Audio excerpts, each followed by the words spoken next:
La Iglesia y las últimas cosas.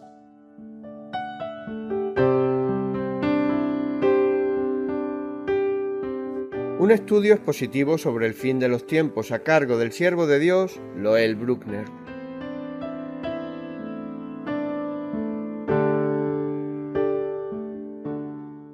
La palabra de Dios, la Biblia, nos enseña con toda veracidad e infalibilidad los últimos acontecimientos de toda su creación y su especial interés por nosotros, su Iglesia.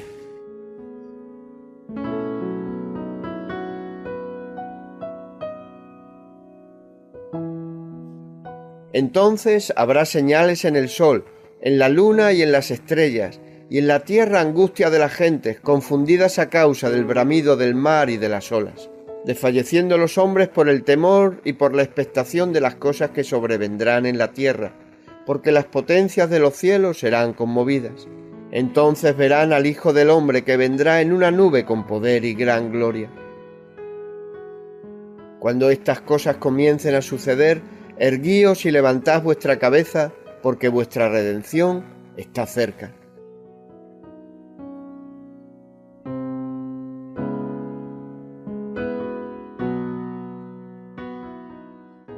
La Iglesia y las últimas cosas. En Luz a las Naciones, canal cristiano de comunicación, ponemos a tu disposición la palabra de Dios.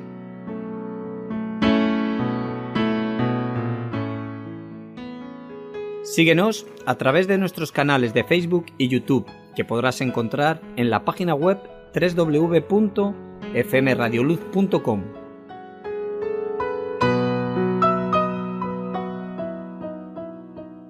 Si necesitas más información, los puedes llamar al teléfono gratuito 910 18 13. La Iglesia y las últimas cosas. Mas el fin de todas las cosas se acerca. Sed pues sobrios y velad en oración.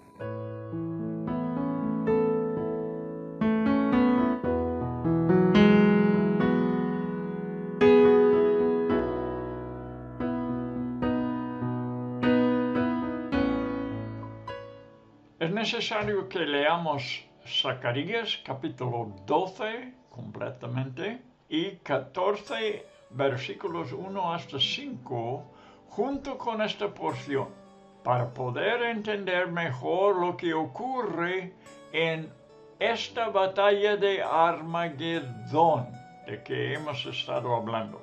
La batalla se extenderá desde el valle de Megiddo 100 kilómetros al noroeste de Jerusalén y terminará en la misma ciudad. La sangre fluirá como un río, nos dice en Apocalipsis capítulo 14. Habrá oposición mundial contra Jerusalén. Y dice Zacarías 12, versículo 3, yo pondré a Jerusalén por piedra pesada a todos los pueblos. Todas las naciones de la tierra se juntarán contra ella. El profeta Joel profetiza acerca de esto. En Joel capítulo 3, versículo 2 lo puedes leer. Y él llama al lugar de la batalla el Valle de Josafat. Josafat significa el juicio de Dios, porque el rey Josafat ganó allí una gran batalla contra una coalición de naciones. Puedes leer la historia en 2 de Crónicas, capítulo 20 y en versículo 26. Allí mismo tendrá lugar una batalla mucho más importante. Y todas las naciones de la tierra estarán allí presentes. Nos dice Zacarías 14, versículos 1 hasta 3. Cristo mismo descenderá del cielo para destruir a las naciones dirigidas por la bestia. Nos dice en el capítulo 19 de Apocalipsis.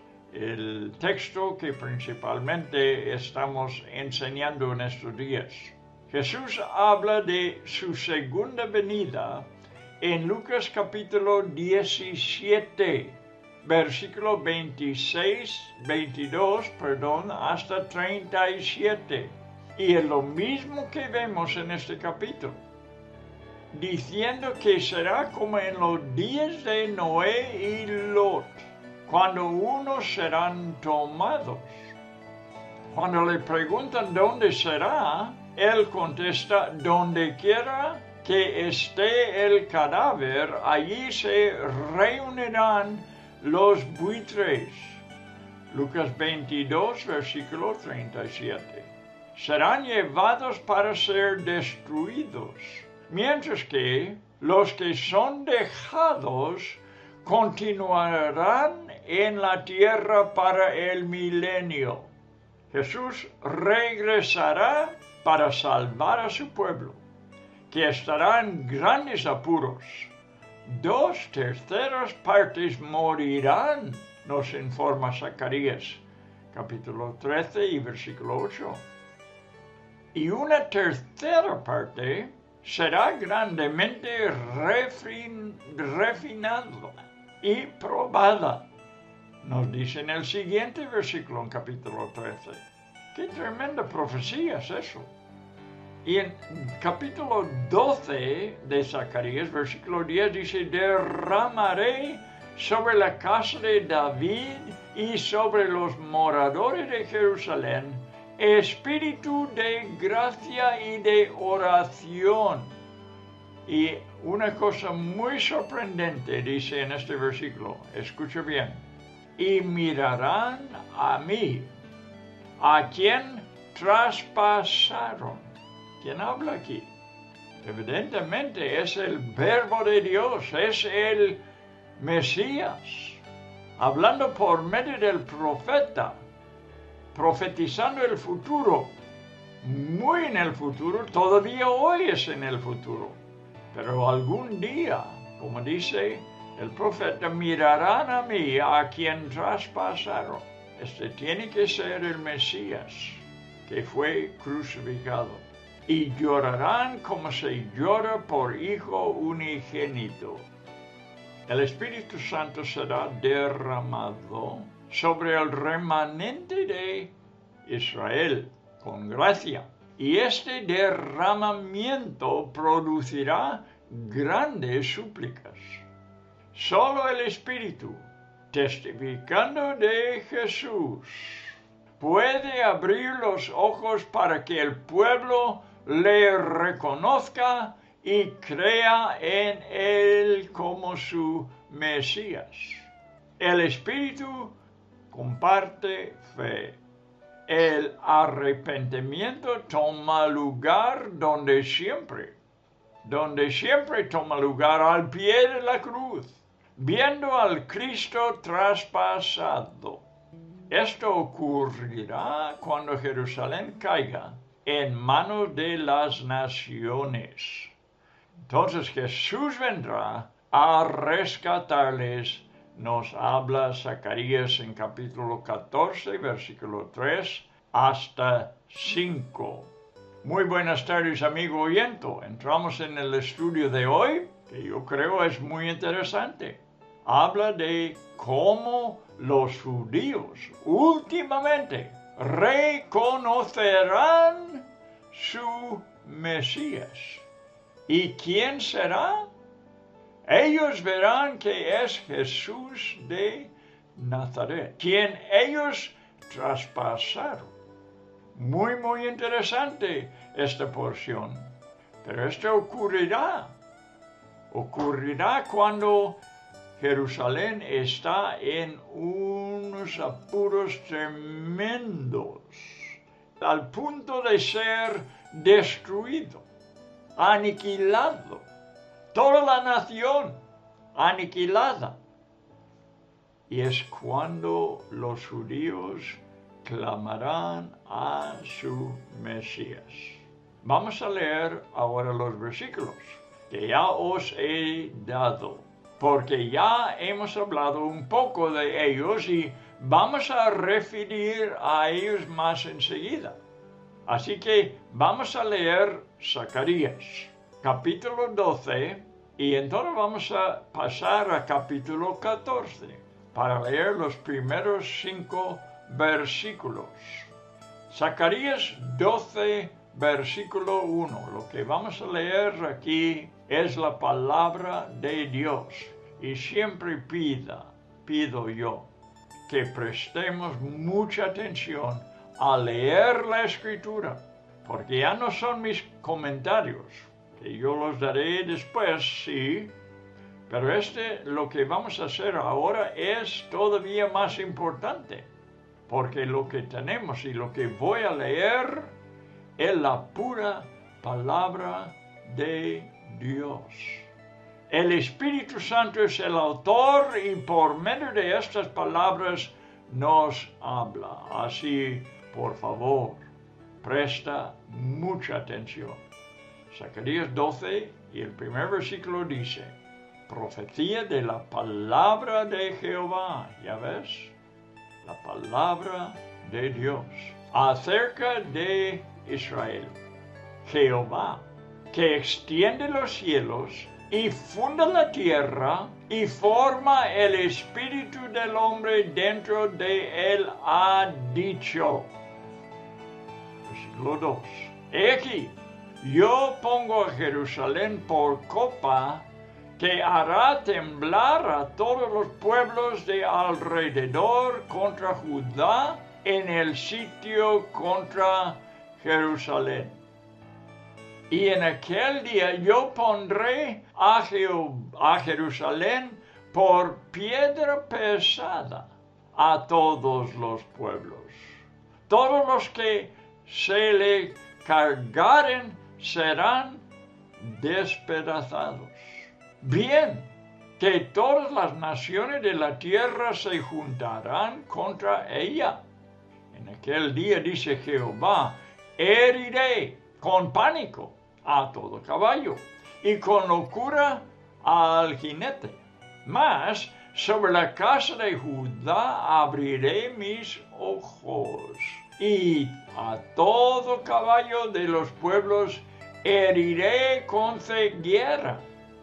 Y los capitanes de Judá dirán en su corazón: tienen fuerza los habitantes de Jerusalén en Jehová de los ejércitos, su Dios. En aquel día pondré a los capitanes de Judá como brasero de fuego entre leña y como antorcha ardiendo entre gavillas, y consumirán a diestra y a siniestra a todos los pueblos alrededor. Y Jerusalén será otra vez habitada en su lugar, en Jerusalén. Y librará Jehová las tiendas de Judá primero, para que la gloria de la casa de David y del habitante de Jerusalén no se engrandezca sobre Judá. En aquel día Jehová defenderá al morador de Jerusalén. El que entre ellos fuere débil, en aquel tiempo será como David, y la casa de David como Dios, como el ángel de Jehová delante de ellos. Y en aquel día yo procuraré destruir a todas las naciones que vinieren contra Jerusalén, y derramaré sobre la casa de David y sobre los moradores de Jerusalén espíritu de gracia y de oración, y mirarán a mí, a quien traspasaron, y llorarán como se llora por hijo unigénito, afligiéndose por él, como quien se aflige por el primogénito. En aquel día habrá gran llanto en Jerusalén, como el llanto de Adad-Rimón en el valle de Megiddo. Y la tierra lamentará cada linaje aparte, los descendientes de la casa de David por sí y sus mujeres por sí, los descendientes de la casa de Natán por sí y sus mujeres por sí, los descendientes de la casa de Leví por sí y sus mujeres por sí, los descendientes de Simei por sí y sus mujeres por sí, y todos los otros linajes, cada uno por sí y sus mujeres por sí. En unos instantes vamos a dar una explicación sobre todo lo que se trata aquí. Pero primeramente vamos a leer los 5 versículos de Zacarías capítulo 14. Si quieres apuntar estos 2 textos, Zacarías 12, todo el capítulo que hemos leído, y ahora Zacarías 14, 1 hasta 5, leeremos. Recuerda, estamos leyendo la palabra inspirada por el Espíritu Santo, que es la palabra de Dios, la pura palabra de Dios. He aquí, el día de Jehová viene, y en medio de ti serán repartidos tus despojos, porque yo reuniré a todas las naciones para combatir contra Jerusalén, todas las naciones, y la ciudad será tomada, y serán saqueadas las casas, y violadas las mujeres, y la mitad de la ciudad irá en cautiverio, mas el resto del pueblo no será cortado de la ciudad. Después saldrá Jehová y peleará con aquellas naciones como peleó en el día de la batalla, y se afirmarán sus pies. En aquel día, pies de Jehová, pues, está hablando de lo que hará el Señor. Se afirmarán sus pies en aquel día sobre el monte de los olivos, que está enfrente de Jerusalén al oriente, y el monte de los olivos se partirá por el medio, hacia el oriente y hacia el occidente, haciendo un valle muy grande, y la mitad del monte se apartará hacia el norte, y la otra mitad hacia el sur. Y huiréis al valle de los montes, porque el valle de los montes llegará hasta Azal. Huiréis de la manera que huisteis por causa del terremoto en los días de Uzías, rey de Judá, y vendrá Jehová mi Dios, y con él todos los santos. Hemos leído la palabra segura del Señor, cosas que acontecerá sin duda en los últimos tiempos. Son cosas que no han pasado todavía. Pasará al terminar los 7 últimos años de lo que habló el profeta Daniel, revelado por el ángel Gabriel. Ahora vamos a hacer algunos comentarios para ayudarnos un poco a entender de lo que se trata estas 2 porciones que hemos leído. Para que los judíos puedan escapar de Jerusalén.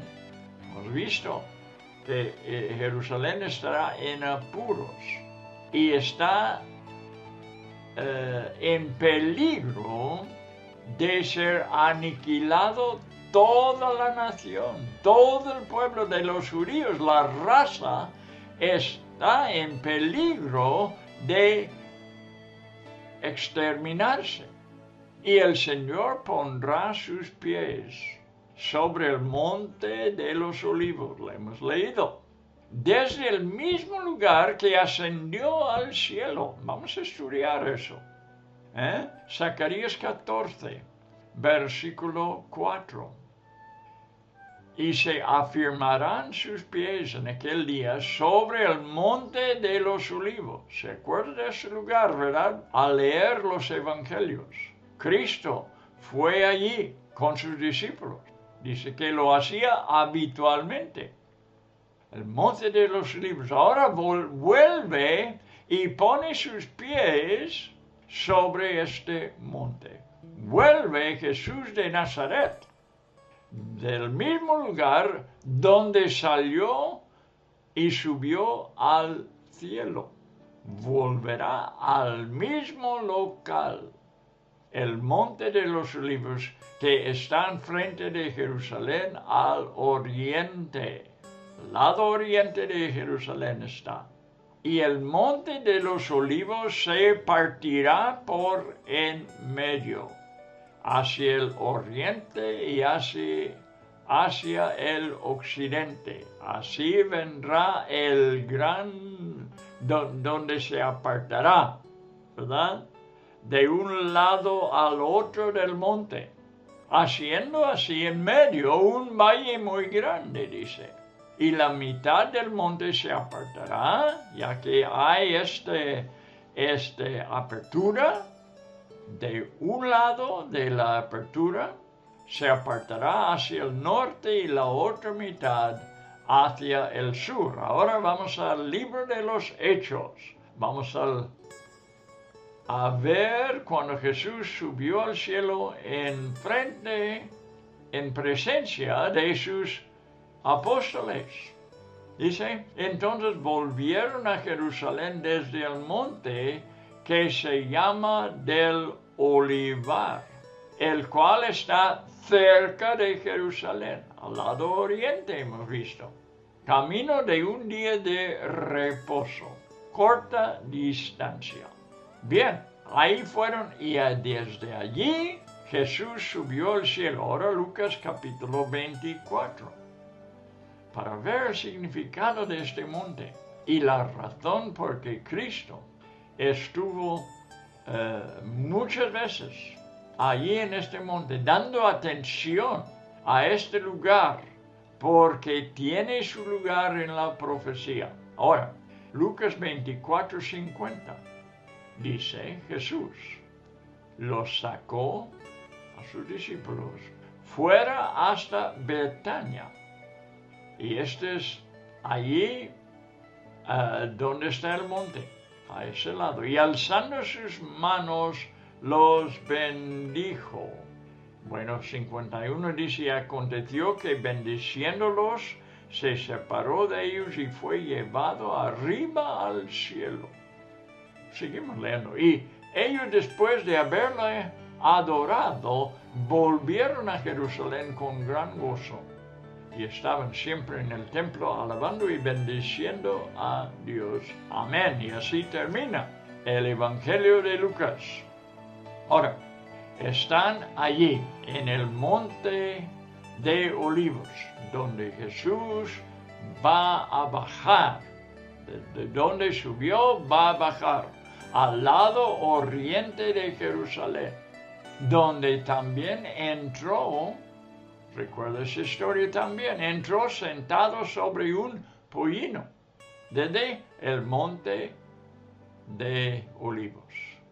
Esta historia de cuando entró sentado sobre un pollino podemos hallar y vamos a ver estas partes que nos interesa por lo que nos está enseñando el libro de Apocalipsis. Lucas 19. Y versículo 29 primero. Y aconteció que llegando cerca de Betfagé y de Betania, al monte que se llama de los Olivos. Hemos leído, ¿verdad? Que salieron de Jerusalén y hacia Betania, dice. Y bueno, ahí está cerca el monte de los Olivos. Y él envió 2 de sus discípulos de allí. Ahora versículo 37.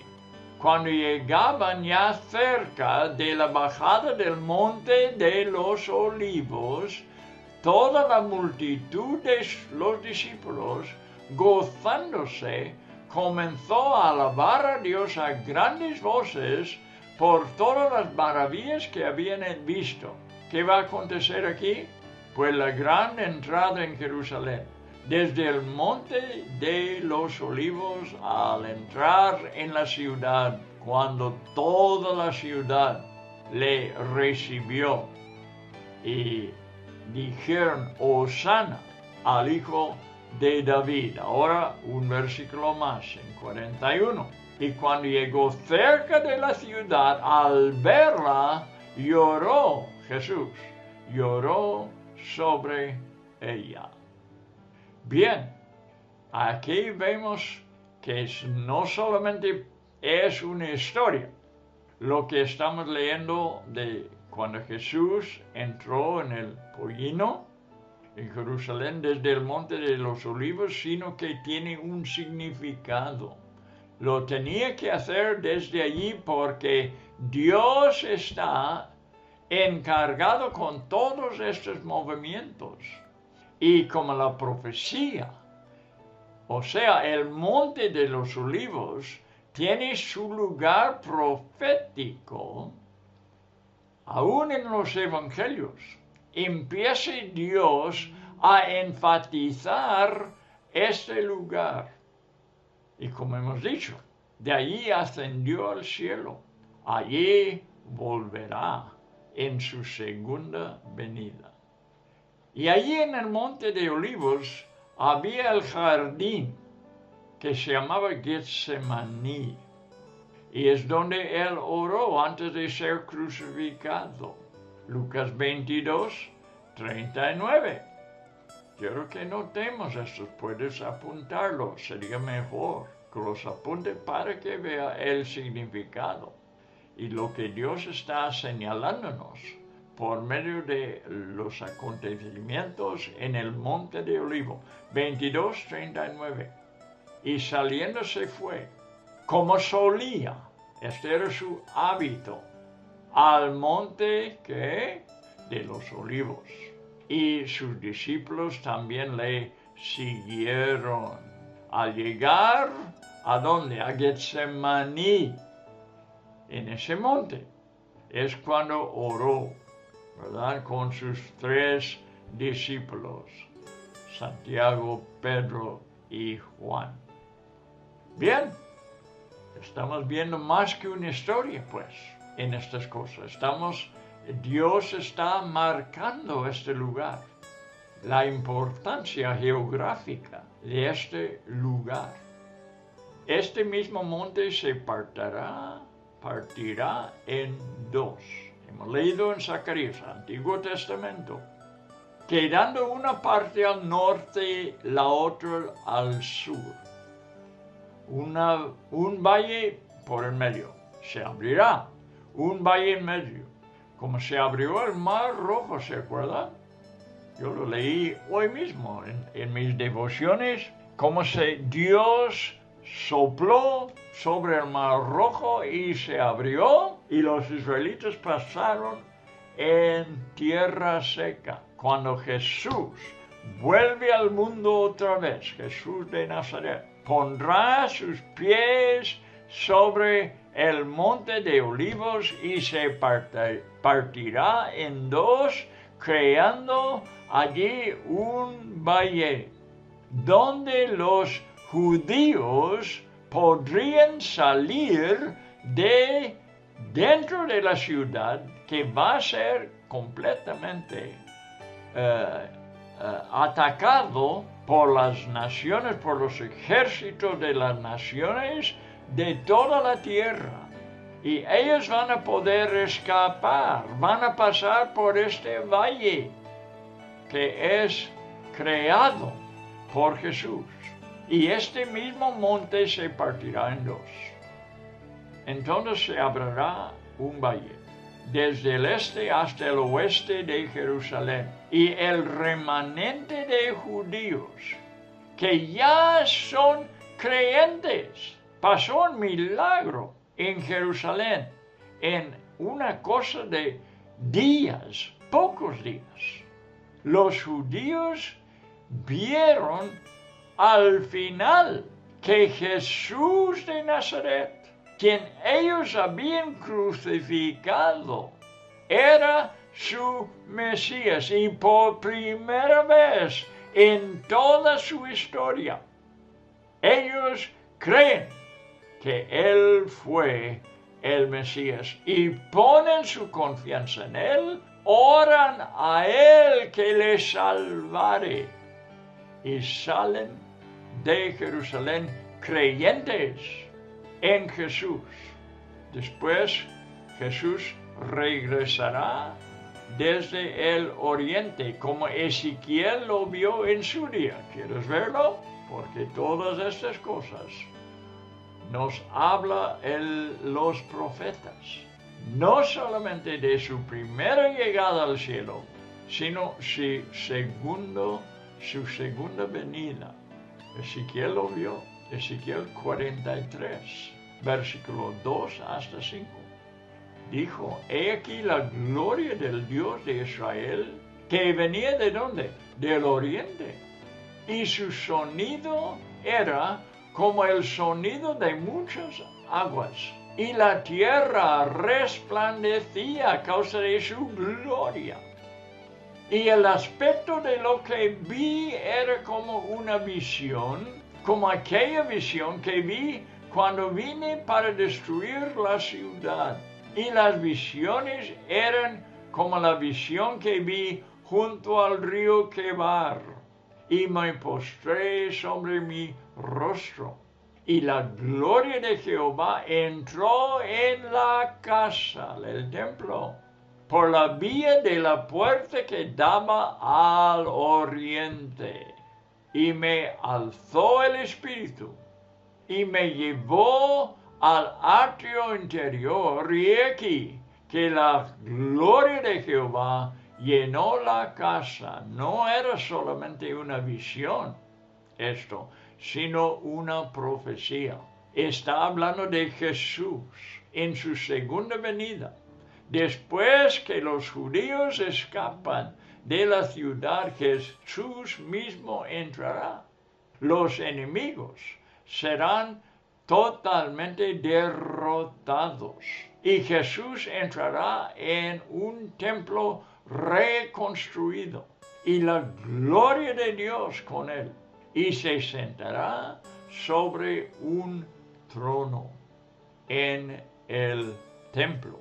Y reinará, como vamos a ver en el siguiente capítulo en Apocalipsis. El valle de Cedrón, que está entre Jerusalén y el monte de los Olivos, un pequeño valle, se extenderá atravesando el monte de los Olivos. Nos dice otra vez en Zacarías 14 y el 5º versículo. Huiréis al monte del valle de los montes, porque el valle de los montes llegará hasta Azal. Huiréis de la manera que huisteis por causa del terremoto en los días de Usías en su historia, rey de Judá, y vendrá Jehová mi Dios, es Cristo aquí, y con él todos los santos, los que hemos visto, los de que hemos hablado, los vimos en el cielo, pronto para bajarse, él con el ejército del cielo. Lo describió Juan, nos dio sus nombres para que no equivoquemos de quién es él. Ahora está en la tierra con todos los santos y reinarán ellos con él. Bien, Zacarías les recuerda cómo escaparon del terremoto en los días de Uzías, el rey. Puedes leer esto en Amós, capítulo 1, el primer versículo. No voy a ir allí ahora. Pero es interesante ver que todos estos acontecimientos finales tuvieron sus precedentes en la historia, como podemos ver claramente en el libro de Zacarías. El Señor viene, como lo describe Juan en el versículo 14 de capítulo 19 de Apocalipsis. vendrá con los ejércitos celestiales.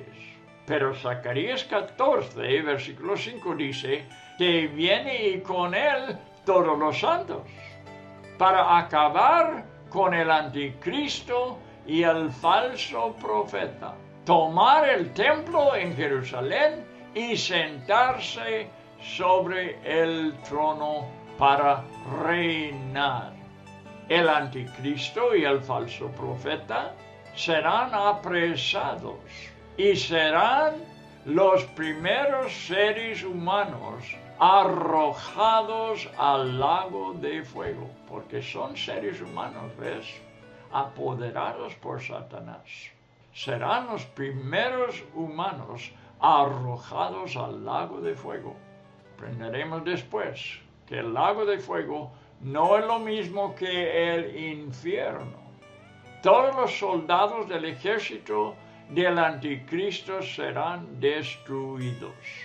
Y aves carnívoras llamadas por el ángel, ¿recuerda? Que el ángel llamó a los aves que festejaron sobre las carnes humanas, ¿verdad? Los cuerpos vencidos, matados, llamados por el ángel, se saciarán de sus carnes. Como hemos leído en Lucas 22, 37, donde quiera que esté el cadáver. Apunte este versículo, es interesante. Cuando le preguntaron, ¿dónde harán las personas que serán tomados? Él dice, de donde se juntan los aves, allí está el cadáver. Allí se reunirán los buitres. Lo voy a leer de nuevo. Lucas 22, 37. ¿Dónde serán tomados las gentes últimamente? Dos en la cama, ¿se acuerdan la historia, verdad? Uno será tomado, otro queda. Estarán moliendo, uno será tomado, otro será dejado. Bueno, unos estarán en el campo, unos en la cama, ya lo he dicho. ¿Dónde serán tomados los que son tomados? Dice, donde quiera que esté el cadáver, lo dijo Jesús. Allí se reunirán los buitres.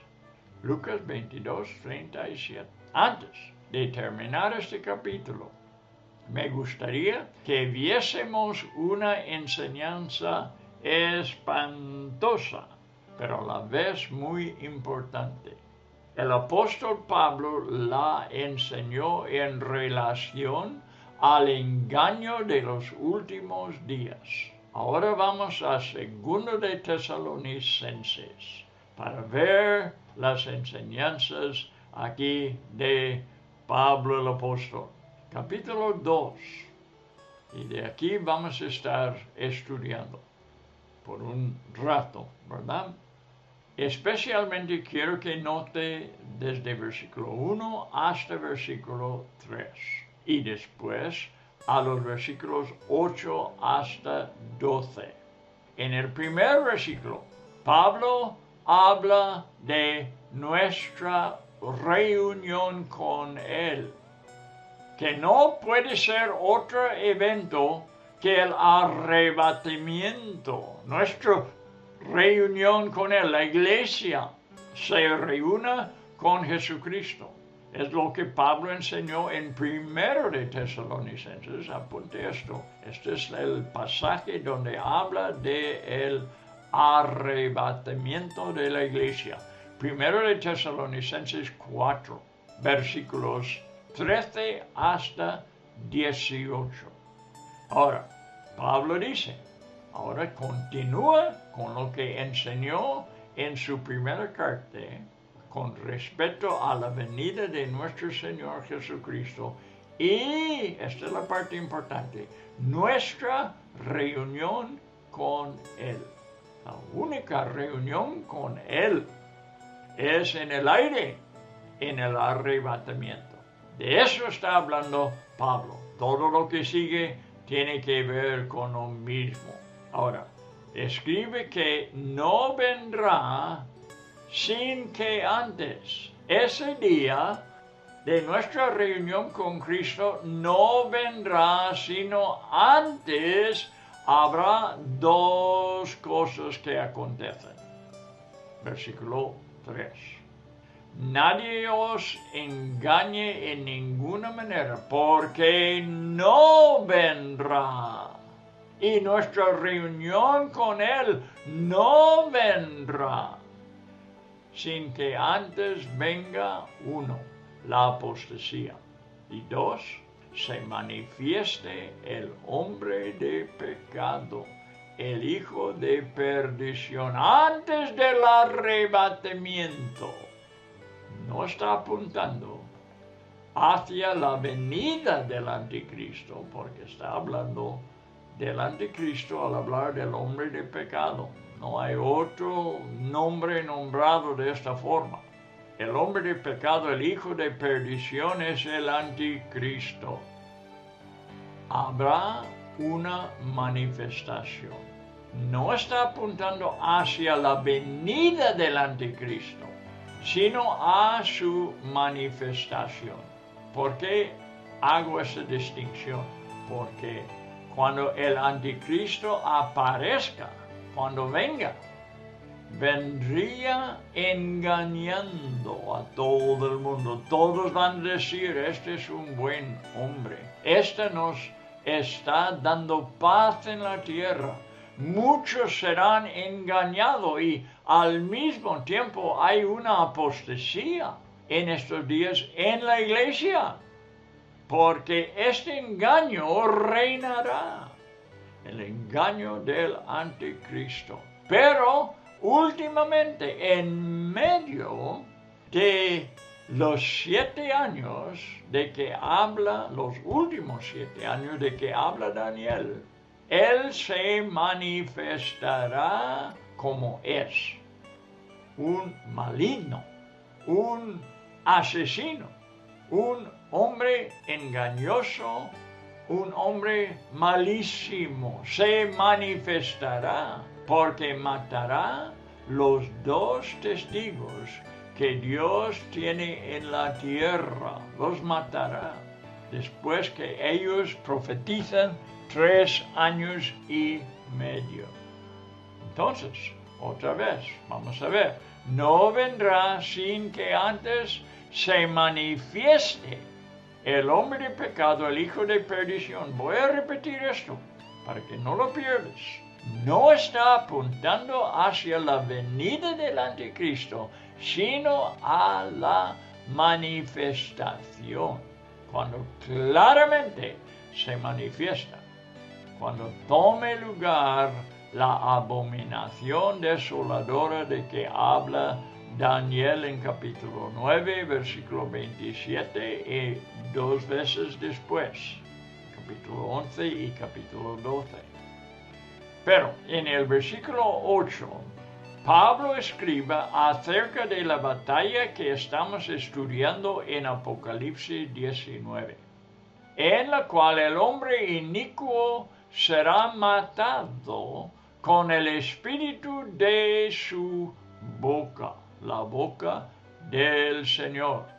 O como lo tenemos en Apocalipsis, de su boca sale una espada afilada para herir con ella a las naciones. Ahora, quiero que vemos cómo lo expresa aquí en 2 de Tesalonicenses. ¿Qué versículos hemos guardado aquí? 13 hasta 18. Pero nosotros debemos dar siempre gracias a Dios respecto a vosotros.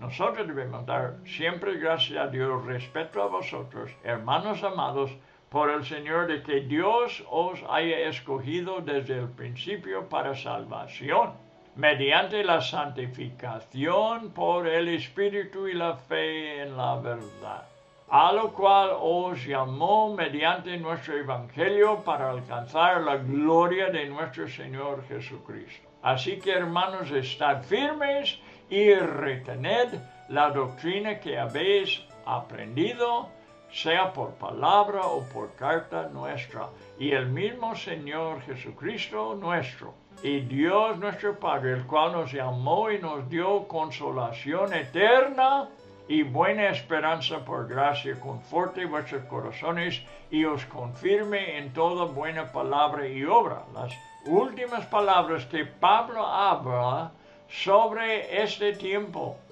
¿verdad? Que cuando como dijo aquí, que el Señor bueno, en versículo 4, por ejemplo, dice, el cual se opone al anticristo, se levanta contra todo lo que se llama Dios y es objeto de culto, tanto que se sienta en el templo de Dios como Dios, haciéndose pasar por Dios. ¿Ves el engaño? ¿No os acordéis que cuando yo estaba todavía con vosotros, dijo Pablo, os decía esto? Pablo predicaba estas cosas, del fin del mundo, de la profecía.